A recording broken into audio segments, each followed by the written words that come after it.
What's up, people? Fourth day of the endgame school, and today we're going to continue with the pawns endgames, talking about the triangulation. We talked about third one in many videos, but in this video we're going to make another way, and we're going to learn another way to put our opponent in third one.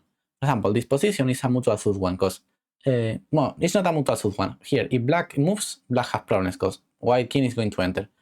So now our job is reach the same position, but with white with black moving, because now white moves. So the idea of the triangulation is that we are going to lose 2 tempos or 3 tempos, and our opponent is just going to lose 2 tempos. For example, if we want to reach the same position, but with black moving, we should move this king, for example, 3 times, while this black king just moves 2 times.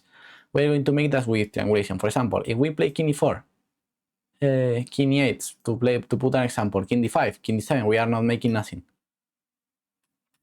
So we should try king e5, king c6, for example, now king d6, defending the pawn. The black should return to e7, and now we reach the same position, but now it's black turn. So let's see that we make this maneuver, just losing 3 tempos, and black just lose 2. So with this triangulation with the king, now it's black turn, and now black is in third one, and we're going to win the game. So later I'm going to make another video more focused in just third one and the active king, but we are watching the third one in all the videos because third one in the king's endgames are the most important thing. But okay, this is the triangulation is an interesting way to reach the third one. King c8 and now king e6, of course, the diagonal opposition. King d8, king d6, and now the vertical opposition. King c8, and finally we enter in black position, forcing the king to go there. And now, of course, now you can play king c8 or king c7 because this is a stalemate. We should play c6, and if pawn takes, just king c8 and promote the pawn. So this is an easy example to understand the triangulation. Okay, we're going to watch another one.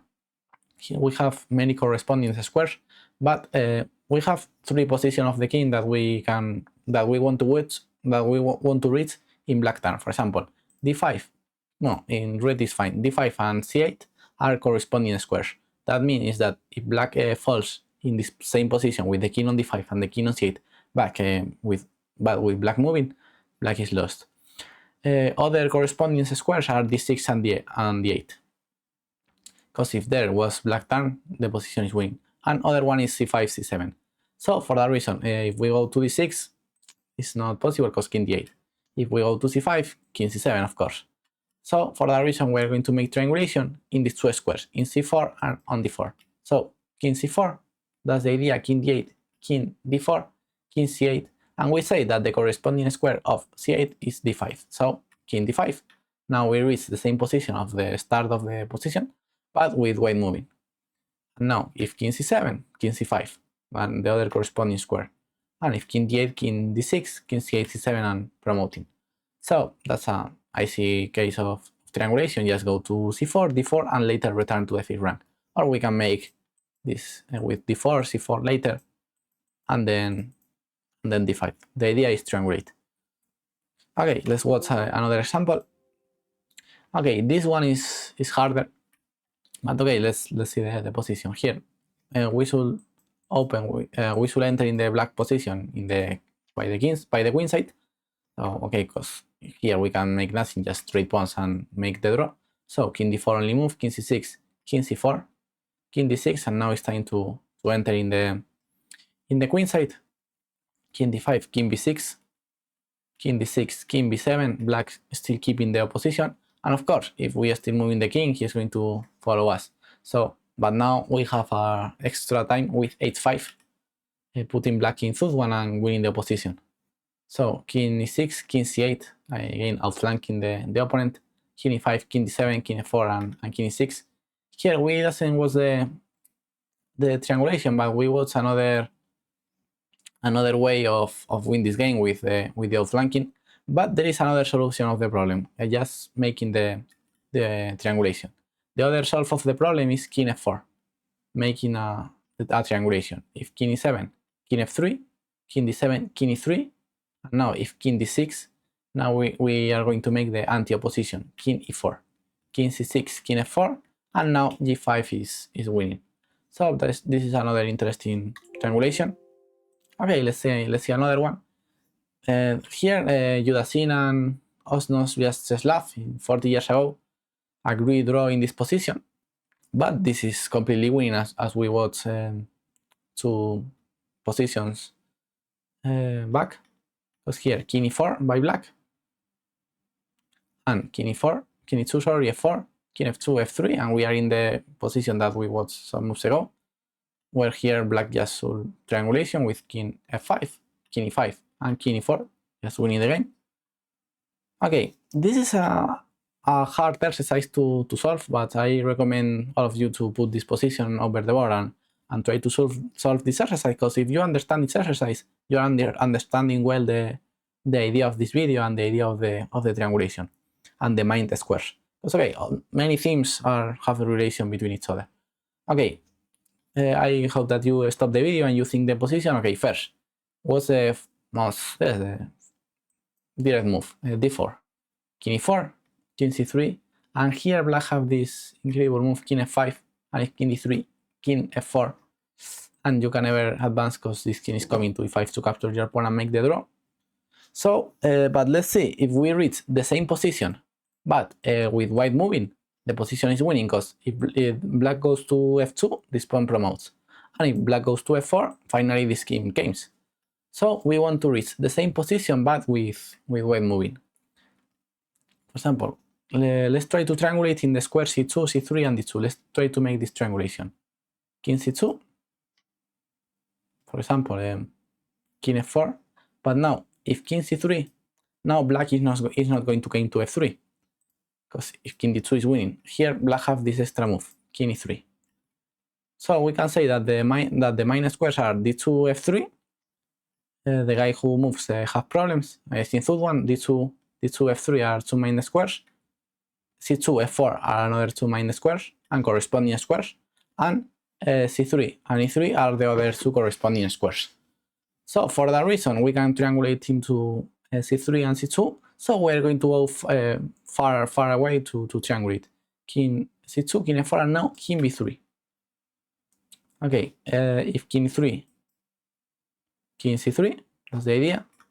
If king e5, king c3, and king f4, king c2, we reach our goal. So after king b3, king f3 could be a normal response, because now if king c2, black can go to f4, and if king c3, black can come to e3. But now we're going to triangulate with king b3 and now king b2, triangulation.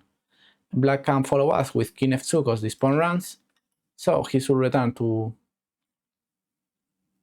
f4, and now, like we say, c2 and f4 are the 2 corresponding squares, and f3, king d2, the other 2 corresponding squares.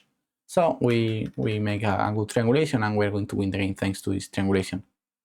And now king d1, important move, because the another mean squares are d2 and d4.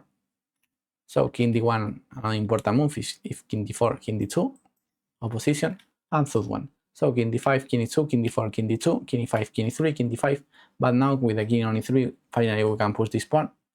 And this king's endgame is completely winning, because after black promotes, we can capture the queen. So I really like this exercise. So there's a good triangulation so far. There's some cases of corresponding squares, and you should calculate well to win the queen's endgame. So okay, let's watch 2 more examples. Okay, this one is very interesting too. We're going to watch 3 more. Okay, here again we should triangulate with our king, because if king f5, who is the most natural move. Okay, to win this endgame, white can or just take this pawn or came here to outflank black. And white is going to play with these two options. For example, if king f5 here, king h6. If king e5 now, this race is a draw, because both players are going to promote at the same time. So this doesn't work, and if king f4 here, black have g6 trading pawns.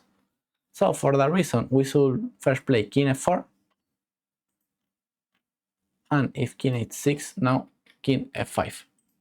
That's the idea. f6, and now with the pawn on f6, we can go to e6, king g5, king f7, if black captures here, just king g7 and this pawn, the king is coming to d5. So king h6, and now we're going to triangulate again to reach the same position, but with black moving, with king e7, king g5, and now king f8, king h6, and king f7. Good triangulation, just giving black the turn. Black should play king h7, because if not, if king g7 is coming, and now finally we're going to capture this pawn with king e6 and king h6, and we managed to capture the pawn with the king on h6 thanks to many triangulations. So I really like this example. This is maybe the last example of triangulation. This one is not really triangulation, because there are in triangulation is like make a triangle, but here is like a harder exercise of corresponding squares. But okay, the concept is more or less the same. And we want to put black in ①1, so we should reach this corresponding square, making the opposition the distant opposition. This position is hard.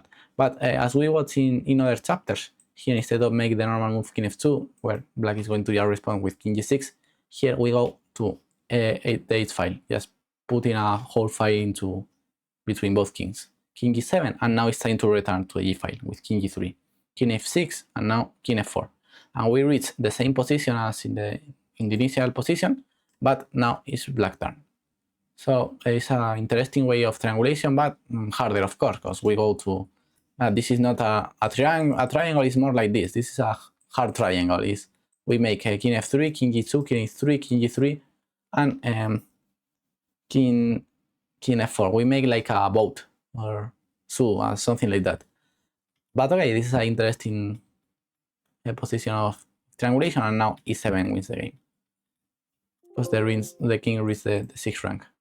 And okay, this is the last exercise that we are going to watch about this idea of triangulation, but it's more corresponding square. Here, for example, king g3 is the best move. Let's see the other two. For example, if king g7, now king g7, king f5, king f7, we are just watching the normal move, king e5, and it's clear that now black is coming to the 6, winning the game. So king e4, king f6, king d3, king e5, and now king d6. There are these two corresponding squares, and black is winning. So the normal move king g5 doesn't work.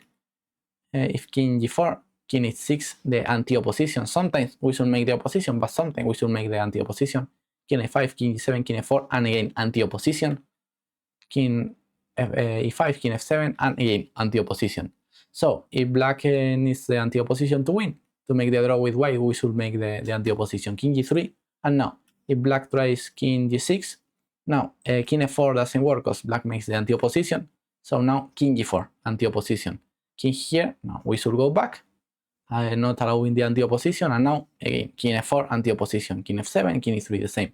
King e4, king e7, king c3, and now we can just wait here, and always if black came with king d6, anti-opposition with king c4.